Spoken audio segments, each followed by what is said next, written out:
quando a gente está doente, a gente toma xaropinho, gostoso, né? Mas também toma bezetacil, não é? Antibiótico. Nós, como organismo, igreja como organismo, precisa de docinho e de antibiótico. Então, eu vou dar um antibiótico hoje. Tá bom? Eu vou dar antibiótico. Então, aí, quando eu ouvi o hino, a primeira vez eu falei assim, Senhor, não entendi nada. Ouvi a segunda vez, nada. Falei, Jesus, o Senhor me conhece. Eu não vou chegar para o Raoni e inventar uma história, inventar uma mensagem. Eu vou falar, Raoni, não entendi nada. Então, eu vou ouvir de novo. E se o Senhor tem uma mensagem para falar comigo e com a igreja, fala ao meu coração. E na terceira vez, irmãos, a palavra veio. A pedra lançada sem auxílio de mão. E aí, irmãos, por isso que eu pedi para cantar primeiro o Ruja o Leão. Porque foi uma preparação para a mensagem. Reinos vão e vêm. Passam, mas o Senhor permanece. E essa mensagem de hoje, irmãos, ela é escatológica. Que vocês sabem, irmãos, quando eu comecei o meu ministério, há 44 anos atrás, um dia Deus falou para mim assim, usando uma tia da Ellen, que era a cunhada do Reinaldo, da Luciana, tia delas, e falou para mim, uma profeta de Deus, uma mulher de Deus, ela falou para mim assim, eu vou te usar como usei Noé. Irmão, ficou tão triste. Eu falei assim, nossa, o Moisés não salvou ninguém. Ninguém deu crédito na pregação do Moisés. Ninguém deu atenção. Então, as pessoas não vão dar atenção à minha mensagem. Mas, irmãos, há pouco tempo atrás, eu entendi qual era o propósito de Deus em falar sobre isso. Moisés pregou sobre cura divina? O Noé pregou sobre cura divina? Prosperidade? Ele anunciou o fim. E escatologia é a minha paixão. Não porque eu gosto de estudar simplesmente coisas do fim. É que eu aprendi, estudando escatologia, sobre o Deus soberano que reina sobre o universo. Que escreveu a Bíblia. O Deus imutável, irmãos. Sabe, você hoje vai aprender isso. A soberania. A imutabilidade de Deus. A onisciência e a onipotência. É isso que você vai aprender. Irmãos, eu vou ler primeiro, antes de fazer uma nova, vou fazer mais uma oração, porque hoje, irmãos, nós precisamos muito da ajuda do Espírito Santo. Eu para pregar e vocês para compreender. Vocês precisam da ajuda do Espírito Santo. Porque eu vou dizer uma coisa para você. Esse dia, hoje que dia é? 27 de agosto, tem um registro no céu. E você vai ser chamado à responsabilidade. Se por acaso você não se decidir por Cristo hoje, você não terá desculpa diante do Deus Todo-Poderoso, que um dia você vai comparecer. Irmãos, preste atenção para você guardar as palavras que serão ditas aqui, da soberania do nosso Deus. Nós vivemos os últimos dias da igreja, irmãos. Tenha certeza disso. Não brinque de ser crente. Não venha para a igreja como uma reunião social. Isso aqui não é um clube. Isso aqui não é uma distração. Aqui você vem para ouvir a palavra e adorar a Deus na beleza da sua santidade. Eu vou ler um versículo que mostra isso. Vamos dizer, esses atributos de Deus. Que está em Isaías 46, 9 e 10, que eu quero que ponha aí. Lembrai-vos das coisas passadas desde a antiguidade, que eu sou Deus e não há outro Deus. Não há outro semelhante a mim, que anuncio o fim desde o princípio. E desde a antiguidade, as coisas que ainda não sucederam, que digo, o meu conselho será firme e farei toda a minha vontade. A soberania de Deus. a onipotência de Deus, a imutabilidade de Deus, ela está registrada nesse versículo, irmãos. É Ele que estabeleceu o fim e o princípio. O que é um Deus imutável, irmãos? Sabe o que é imutável? Sabe o que é? Que não muda. Ele não precisa se modernizar, irmãos. Ele não precisa conhecer melhor a tecnologia para se manifestar melhor, tá? Ela é importante para nós hoje. Nós mudamos, irmãos. Nós nos transformamos, nós mudamos de ideia, nós aprendemos coisas, mas Deus não precisa. Não tem nada para melhorar Deus, irmãos. Não tem nada para transformar a palavra e modernizar como alguns estão tentando aí fora. Deus não precisa se atualizar. Ele é o mesmo ontem, hoje e será eternamente. Então, irmãos, nada vai pegar Deus de surpresa. Ele não tem o plano B. Então, hoje, quando nós olhamos o mundo ao nosso redor, nós falamos, está tudo de ponta cabeça. Meu Deus, o certo está errado, o errado está certo. O que acontece? O honesto é zombado, o desonesto é elevado. O roubo é defendido, o estupro é defendido, o pedófilo é defendido. E o honesto tem que ficar em casa. Está tudo virado, irmãos. A gente fala, parece que Deus perdeu o controle. Parece que estamos na mão do inimigo. Olhamos o nosso país ladeira abaixo, sem perspectiva, sem esperança. E aí falamos, será que Deus perdeu o controle? Algumas pessoas dizem assim, onde estava Deus? Quando aquela criança foi estuprada? Onde estava Deus quando meu filho morreu e ele não curou? Eu vou te dizer onde estava Deus. Assentado no trono do universo, do mesmo jeito que ele estava sentado no dia que Jesus Cristo foi crucificado. Está sentado no trono de Deus da mesma forma quando o apóstolo Paulo foi decapitado.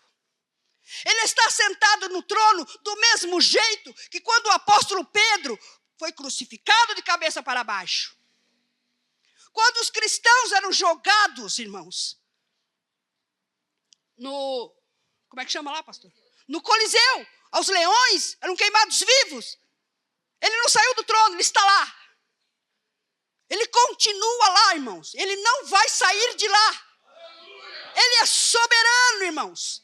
Nada foge do controle dele, nada. Então, nós às vezes nos achamos tão pequenos, tão insignificantes. Mas foi por você que ele morreu. Foi por você que ele derramou sangue, irmãos. Faça uma coisa só, reconheça isso, que você não vai chegar no céu sem o sangue de Cristo lavar a tua alma, não vai. Então hoje nós vamos, acho que foi na ceia retrasada que o pastor Danilo trouxe a mensagem de capítulo 3 de Daniel, né?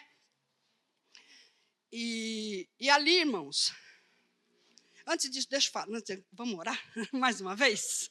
Vamos orar? Porque a gente precisa muito do Senhor no dia de hoje. Para que essa mensagem seja compreendida, entendida, recebida e vivida. Senhor, nosso Deus, nosso Pai, nós rogamos da unção do Teu Espírito Santo sobre este povo que aqui está, sobre a minha vida, sobre cada um, Senhor, que está ouvindo a Tua palavra. Que seus corações estejam, Senhor, meu Pai amado, focados, Pai, em receber de Ti o ensino, a instrução, para que eles prossigam, Senhor, nesta caminhada. Para que eles possam entrar lá na cidade santa pelas portas. Para que realmente, Senhor, meu Pai amado, sejam uma extensão dos Teus braços na terra, Pai. Para que eles sejam, Senhor, meu Deus, instrumentos Teus, Pai. Para que eles brilhem por onde passar. Para que, Senhor, meu Pai amado, nós possamos obedecer aquele versículo que diz, resplandecendo como astros no mundo, Senhor, no meio de uma geração corrompida e perversa. Pai amado, ajuda-nos, Pai, Por favor, Senhor, precisamos de Ti nesse dia, Senhor amado. Mais do que tudo, Senhor, nós precisamos de Ti mais do que o ar que respiramos, mais do que a comida que comemos, mais do que a água que bebemos. Nós precisamos de Ti, porque só contigo entraremos para a vida eterna, Pai. Ajuda-nos, eu te peço, Senhor, em nome de Jesus. Amém? Bom, vamos lá.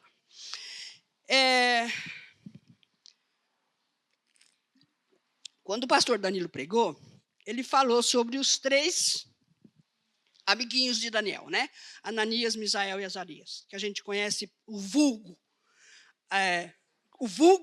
Como é que era? Sadraque, Mesaque e Abednego, né?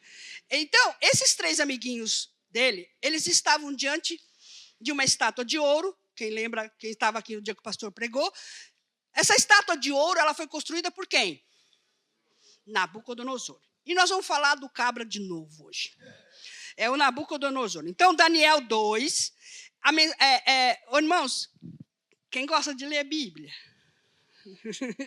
Hoje tem leitura, tá? Hoje a leitura é longa. Daniel 2, do 26 ao 45. Então, eles vão pôr ali, aos poucos eu vou falando, irmãos, porque o texto realmente é grande e nós vamos dando uma paradinha, tá? Então, 26, põe aí o 26. O rei perguntou a Daniel, também chamado Beltesazar: você é capaz de contar-me o que vi no meu sonho e interpretá-lo? Daniel respondeu: nenhum sábio, encantador, mago ou adivinho é capaz de revelar ao rei o mistério sobre o qual ele perguntou. Mas existe um Deus nos céus que revela os mistérios. Ele mostrou ao rei Nabucodonosor o que acontecerá nos últimos dias. O sonho e as visões que passaram por tua mente quando estavas deitado foram os seguintes. Bom, vamos contextualizar aqueles que não conhecem a história. Outro dia eu perguntei quem tinha lido Daniel, ninguém levantou a mão. E teve, acho que 2 pessoas. Então, eu imagino que algumas pessoas não conhecem a história. Então, Nabucodonosor foi um rei muito mau. Tem gente que pensa que ele se converteu por causa da novelinha da Record, mas não se converteu não, viu? A novelinha da Record é por ilusão. Então, quando acontece isso aqui, é o início do governo do Nabucodonosor. Ele tinha invadido a Babilônia, mais ou menos em 605 a.C. E nessa leva, os primeiros a serem tomados para o exílio foi o Daniel e os seus amigos, foram levados para lá.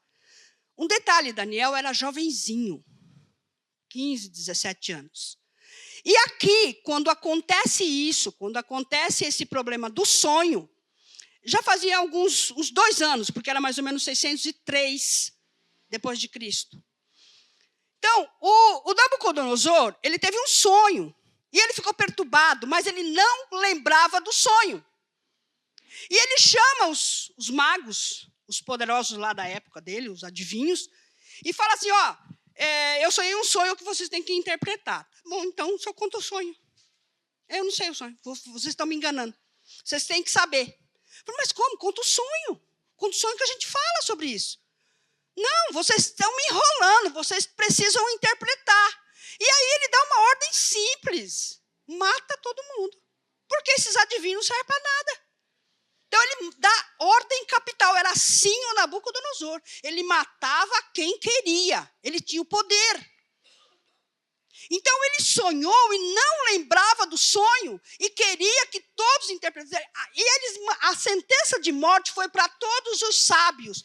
E os sábios que estavam envolvidos nessa história eram o próprio Daniel e os seus amigos.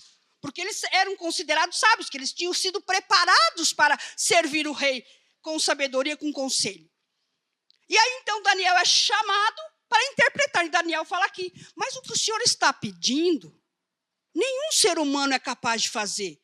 Ninguém vai saber o que o senhor sonhou, se o Deus do céu não revelar. E quando Daniel foi chamado, porque o atendente lá do rei foi buscar o Daniel para que ele fosse morto, o Daniel falou, mas o que está acontecendo? Aí eles falaram, não, peraí, dá uns dias aí, vamos orar, vamos pedir a Deus e Deus vai revelar. E foi assim que aconteceu, Deus revelou. Aí continua assim, 29. Daniel 2, 29. Quando estavas deitado, ó rei, tua mente se voltou para as coisas futuras. Quem não tem preocupação com o futuro, irmãos? Mesmo aquele rei poderoso, ele estava preocupado com o futuro, assim como nós estamos também. E aquele que revela os mistérios te mostrou o que vai acontecer. Quanto a mim, esse mistério não me foi revelado porque eu tenha mais sabedoria do que os outros homens. Mas para que tu, ó rei, saibas a interpretação e entendas o que passou pela tua mente. Olha só, irmãos, quando Deus nos revela alguma coisa, quando Deus nos dá uma história, uma profecia, alguma coisa, um entendimento sobre a vida de alguém, não é porque você é mais santo do que os outros. É para a glória de Deus. Sabe? É para a glória de Deus. Você, irmãos, como nós falamos, nós somos um organismo vivo, a igreja. Sendo um organismo vivo, outro dia eu ouvi essa frase e eu achei muito apropriada. Eu ouvi num filme. E o doutor era um filme evangélico e ele dizia assim: nós somos a extensão dos braços de Deus. Irmãos, achei muito lindo isso.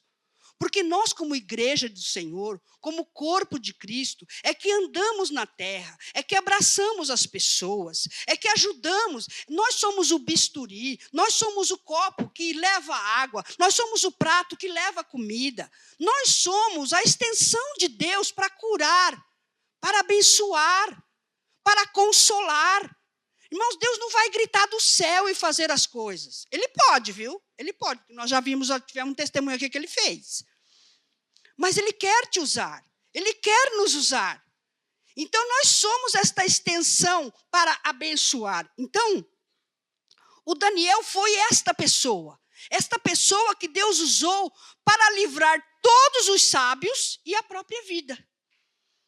E para mostrar para o rei que havia um Deus que era superior a ele e superior aos seus deuses. Porque os deuses de Nabucodonosor não resolveram nada. Muito além do entendimento, essa profecia estende para toda a humanidade, irmãos. Essa profecia que nós vamos destrinchar hoje, ela não foi só para o tempo do Nabucodonosor. Nós vamos ver a estátua e vamos falar alguma coisa sobre isso. Não foi só para ele. Ela chega nos nossos dias. Irmãos, nós sabemos do capítulo final da história. O nosso soberano Deus vai vencer toda a maldade. E sabe como diz a Bíblia? Com o sopro da sua boca. Ele não precisa fazer nada, irmãos. Ele não precisa fazer nada. Eu estava orando esses dias, lembrando da situação de Daniel na luta, para quando ele ficou 21 dias em oração. Ele ficou 21 dias e o anjo veio trazer a mensagem. E o anjo fala com ele assim: olha, eu vim te trazer a mensagem, mas eu precisei da ajuda do Gabriel. Mas assim, o Deus não mandou? Deus não... Mas tem a luta, você trava uma luta aqui, irmãos.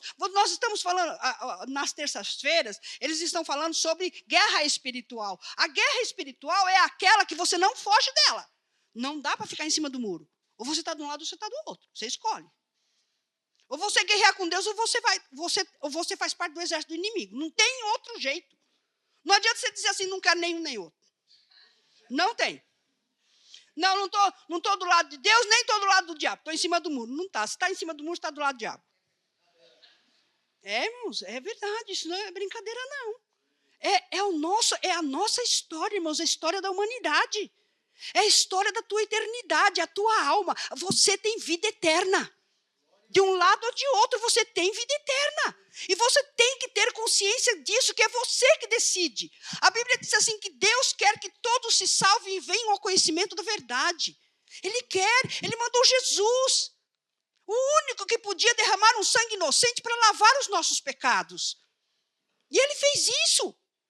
Que desculpa nós temos, irmãos, de rejeitar tão grande salvação? Hebreus diz isso. Como poderemos rejeitar tão grande salvação?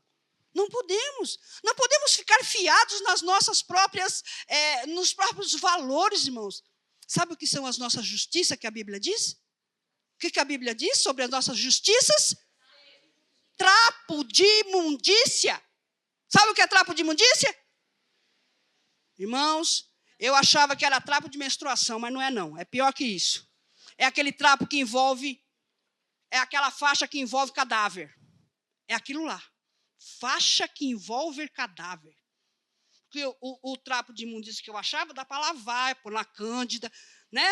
Mas esse trapo que envolve o defunto não tem como ser recuperado, não. E é isso que diz que a Bíblia nós somos. Esses são os trapos de imundícia. Essa é a nossa justiça.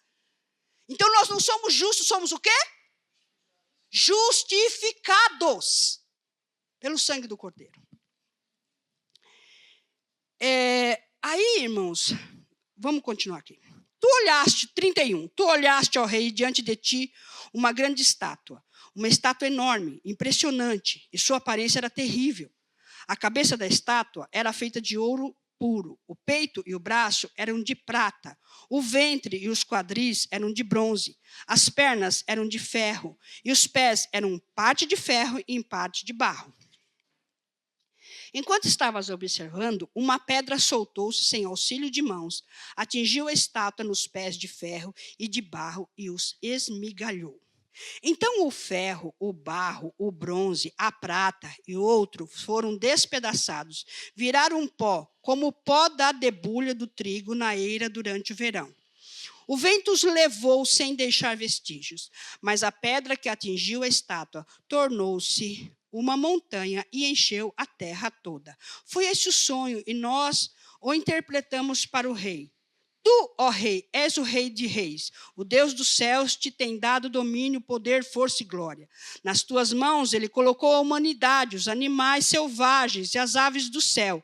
Onde quer que vivam, ele fez de ti o governante deles, todos. Tu és a cabeça de ouro. Depois de ti surgirá um outro reino, inferior ao teu. Em seguida surgirá um terceiro reino, reino de bronze, que governará sobre toda a terra. Finalmente haverá um quarto reino, forte como ferro, pois o ferro quebra e destrói tudo. E assim como o ferro e tudo despedaça, também ele destruirá e quebrará todos os outros. Como viste, os pés e os dedos eram em parte de barro e em parte de ferro. Isso quer dizer que esse será um reino dividido, mas ainda assim terá um pouco da força do ferro, embora tenhas visto ferro misturado com barro. Assim como os dedos eram em parte de ferro e em parte de barro, também esse reino será em parte forte e em parte frágil. E como viste, o ferro estava misturado com o barro. Isso quer dizer que essa união não se firmará, assim como o ferro não se mistura com o barro. Na época desses reis, o Deus dos céus estabelecerá um reino que jamais será destruído e que nunca será dominado por nenhum outro povo. Destruirá todos esses reinos e os exterminará, mas esse reino durará para sempre. Esse é o significado da visão da pedra que se soltou de uma montanha sem auxílio de mãos. Pedra que esmigalhou o ferro, o bronze, o barro, a prata e o ouro. O Deus poderoso mostrou ao rei que acontecerá no futuro. O sonho é verdadeiro e a interpretação é fiel. Então vamos lá, vamos pôr a imagem de que, vamos dizer assim, é claro que não, né? Mas isso aí é só um desenho, né? A gente nem tem ideia de como era mesmo essa imagem. Mas vamos pôr a imagem que representa esta figura e esta passagem de Daniel. Então, vejam lá. A cabeça de ouro é a Babilônia. Tá? Então, eu estava dizendo assim, que a cabeça de ouro era o próprio rei Nabucodonosor. Isso é no capítulo 2. Tá? No capítulo 3, ele faz uma grande estátua toda de ouro. Porque quando Daniel fala com ele fala assim, o Senhor é a cabeça de ouro. Então, no momento ali, o Nabucodonosor fala para ele assim, grande é seu Deus que revelou isso, né? Todos adorem a Deus. Só que no capítulo seguinte, um pouco depois desses acontecimentos, ele faz uma estátua de ouro, e provavelmente a sua estátua, porque, irmãos, a síndrome de Lúcifer. Eu sou Deus. Assim como hoje nós vemos pessoas querendo se assentar no lugar de Deus. Governos no mundo que querem ser Deus.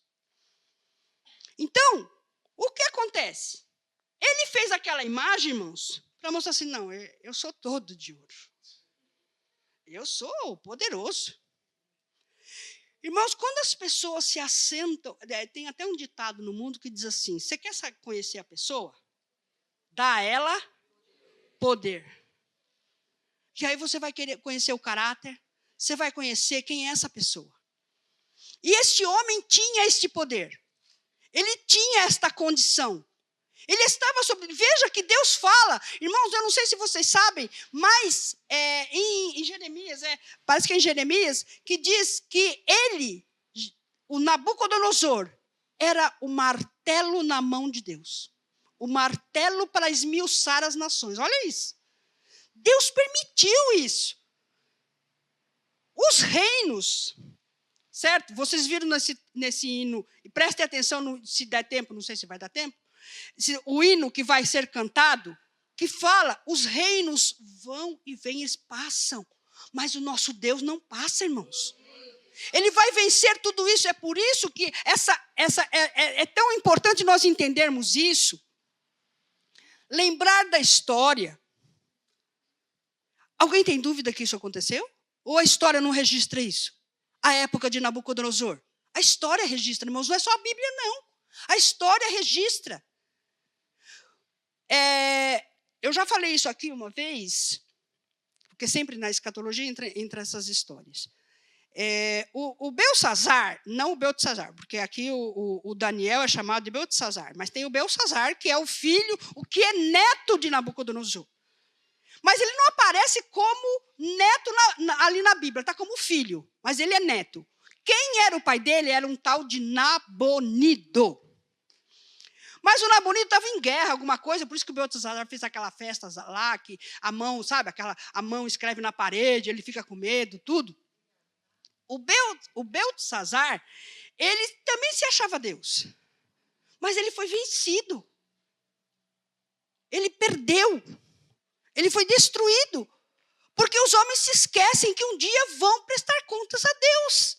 Os homens esquecem que um dia vão morrer, irmãos. O Elon Musk, o homem mais rico do mundo, ele disse outro dia que ele vai chegar nas portas do céu, mas ele vai chegar na eternidade, vai conquistar a eternidade.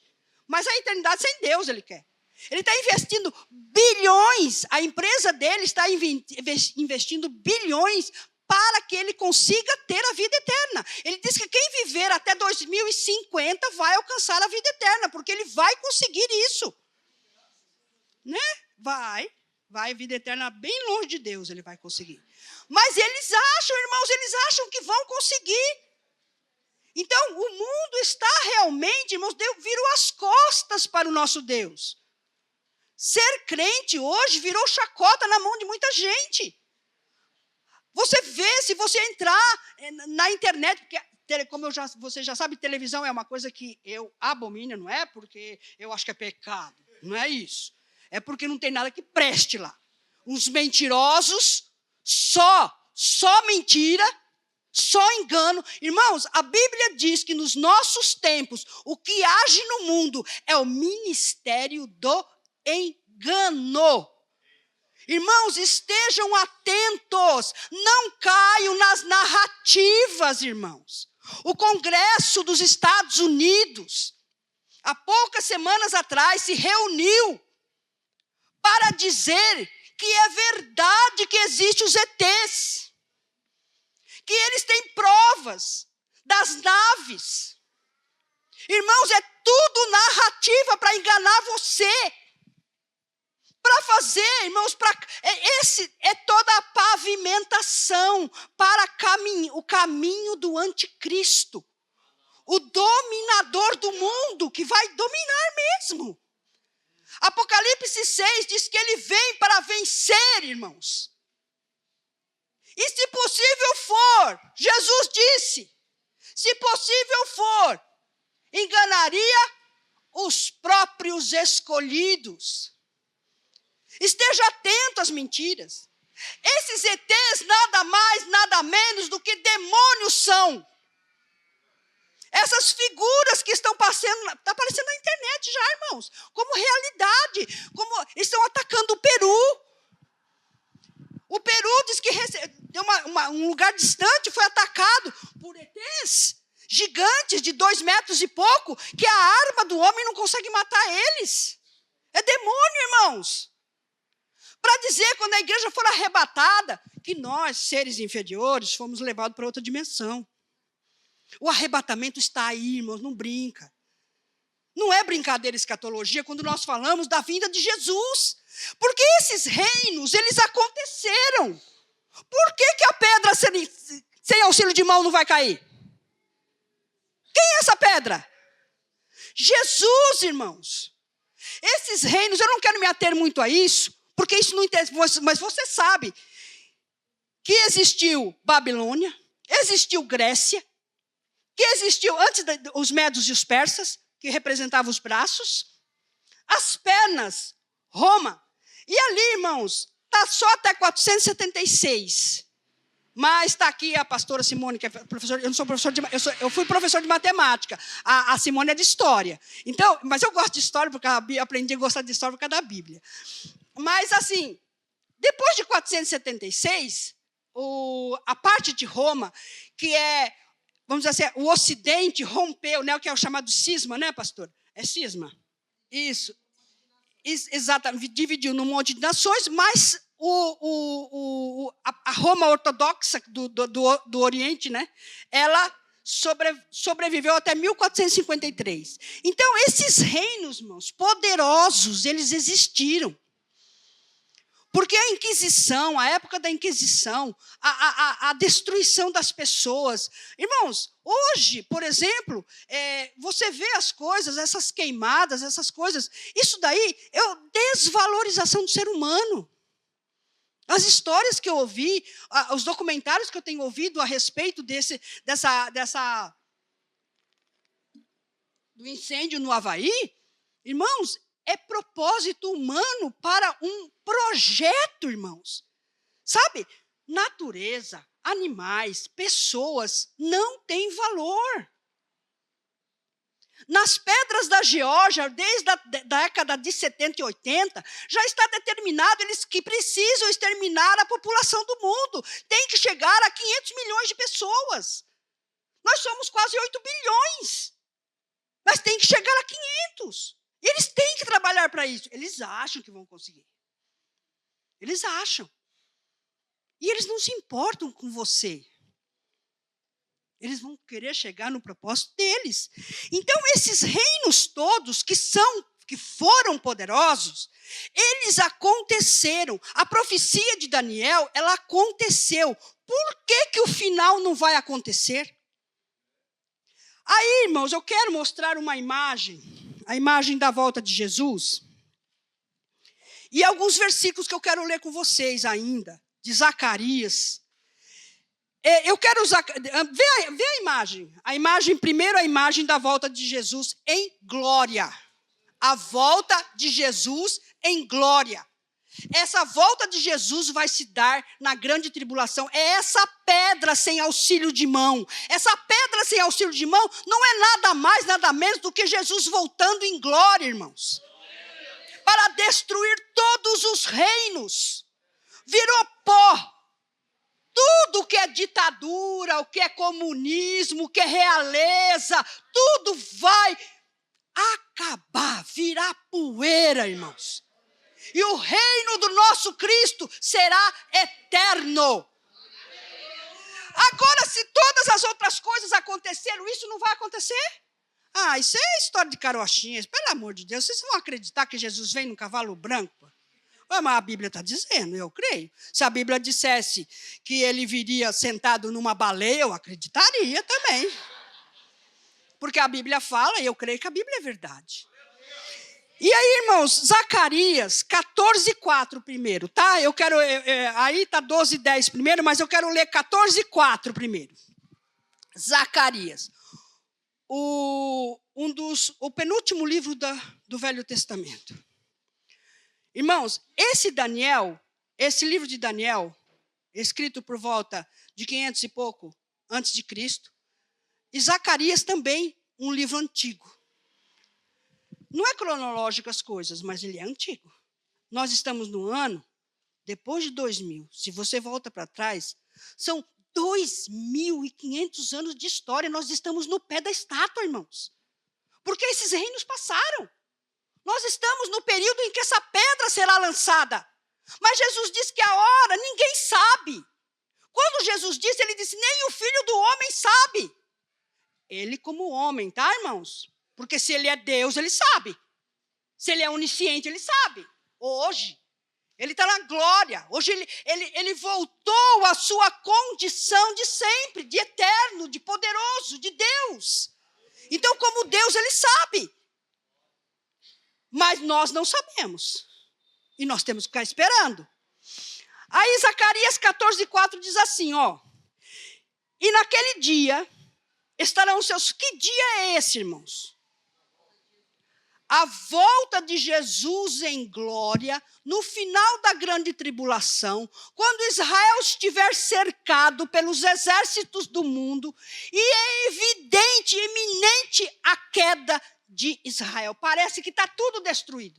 Não tem mais jeito. O anticristo já reuniu os exércitos, já venceu muita gente, já matou muita gente, e agora ele cerca Jerusalém e está lá para exterminar o povo de Deus. E aí Jesus volta em glória. E naquele dia estarão seus pés sobre o Monte das Oliveiras, que está defronte de Jerusalém para o Oriente, e o Monte das Oliveiras será fendido pelo meio, para o Oriente e para o Ocidente, e haverá um vale muito grande, e metade do monte se apartará para o norte e a outra metade para o sul. Agora eu quero ler 12:10, tá? E derramarei sobre a família de Davi, sobre os habitantes de Jerusalém, um espírito de ação de graças e de súplicas. Olharão para mim, olha isso, irmãos. Olharão para mim, aquele a quem transpassaram, e chorarão por ele como quem chora a perda de um filho único, e lamentarão amargamente por ele como quem lamenta a perda do filho mais velho. Antes de eu explicar, eu ainda vou ler Apocalipse 19. Apocalipse 19, do 11 ao 16. Vi o céu aberto, e diante de mim um cavalo branco, cujo cavaleiro se chama Fiel e Verdadeiro. Ele julga e guerreia com justiça. Seus olhos são como chamas de fogo. Olha, tá vendo? Tá falando que ele vem com cavalo, tá vendo? Ó, um cavalo branco. Bonito cavalo, né, gente? Seus olhos são como chama de fogo, em sua cabeça há muitas coroas, e o nome que só ele conhece e ninguém mais. Está vestido com um manto tingido de sangue, e o seu nome é a palavra de Deus. Os exércitos do céu seguiam. Oh, meu irmão, você vai estar junto. Vestidos de linho fino. Linho fino é a justiça dos santos. Nesse mesmo capítulo está falando da festa lá no céu. E nós estaremos vestidos de linho fino.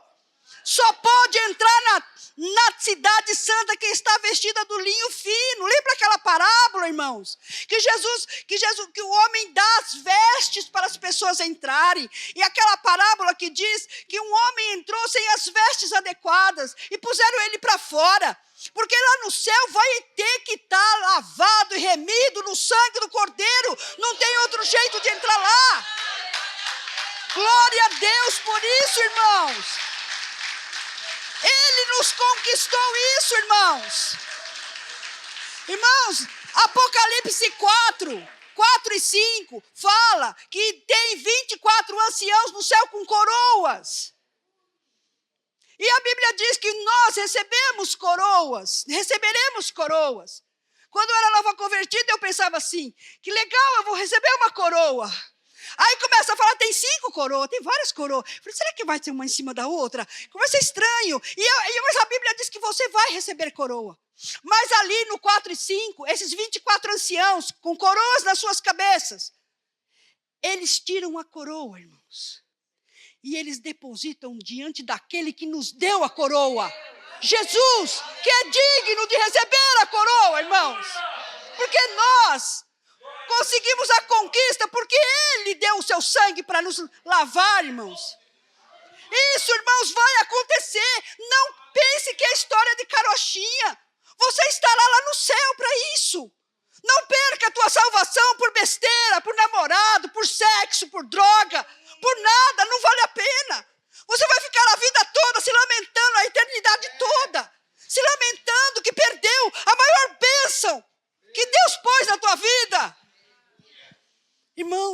sério. Eu prego, irmãos, eu estou há 5 meses com essa mensagem. Todos os dias eu durmo pensando nessa mensagem. A responsabilidade que eu tenho de trazer isso para vocês, como se essa fosse a última vez que eu vou pregar para vocês. Eu já chorei, eu já orei, eu já li, eu já reli. Porque, irmãos, eu tenho responsabilidade diante de Deus. Eu preciso que vocês despertem, guardem essa mensagem no coração de vocês. Não troque por nada aquilo que Deus depositou na tua mão. É muito valioso, irmãos. Olha aqui, os exércitos do céu seguiam vestidos de linho fino, branco e puro, e montados em cavalos brancos. Olha, também a gente vai montar no cavalo branco, irmãos. Tem cavalo pra caramba, né? Milhões e milhões, hein? De sua boca saiu uma espada afiada. Sabe que espada é essa? É a palavra de Deus. Na minha inocência, quando eu me converti, que eu lia espada que saía da boca de Deus. Será que tem uma espada na boca de Jesus? Não, a espada é a palavra. É a palavra de Deus, irmãos. Com a qual ferirá as nações, ele as governará com cetro de ferro, ele pisa o lagar do vinho do furor da ira de Deus Todo-Poderoso. E seu manto e a sua coxa está escrito este nome: Rei dos reis e Senhor dos senhores. Repete, irmãos. Repete, irmãos. Rei dos reis e Senhor dos senhores. Repete comigo. Rei dos reis e Senhor dos senhores. Rei dos reis e Senhor dos senhores. Guarda isso no teu coração. Ninguém não tem reino maior do que o reino que vai surgir na terra.